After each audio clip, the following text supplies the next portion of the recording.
মানে জুলাই নিয়ে কটূক্তি করেছে মারার সময়, মানে শব্দটা আমি কিভাবে বলি, জুলাই নাকি ভরে দিবে।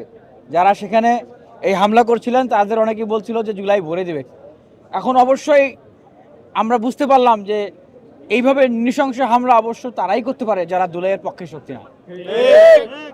এই জন্য আমরা 24 ঘন্টার আলটিমেটাম দেওয়া হয়েছে। এখানে 24 ঘন্টার ভিতরে যারা এই হামলায় জড়িত ছিল তাদের বিচারের জন্য। আমরা ফ্যাসিবাদী আওয়ামী লীগের সময় কখনো কান্না করি না, আপনারা দেখবেন আমরা কখনো কান্না করেছি। হামলা মামলার শিকার হয়েছি, জেল জুলুমে গিয়েছি, আমরা কখনো কান্না করি নাই। আমাদের চোখে ছিল অগ্নিস্ফুলিঙ্গ দাবানল। কিন্তু আজকে কেন কান্না জানেন?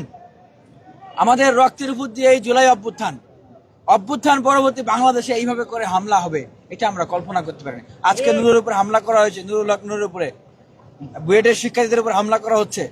যেই শিক্ষার্থীদের রক্তের উপরে এই অভ্যুত্থান, সেই শিক্ষার্থীদেরকে আপনারা সম্মান করবেন না? তাদের সাথে আপনারা তাদেরকে তো ন্যূনতম এখন মূল্যায়ন করতেছেন না। তাদেরকে যেভাবে নৃশংসভাবে পিটাচ্ছেন, হামলা করতেছেন। আমরা স্পষ্টভাবে বলে দিতে চাই, আজকে যে ছাত্রদের চোখে অশ্রু দেখেছেন, এই অশ্রুর গভীরতা আপনারা চিন্তা করুন।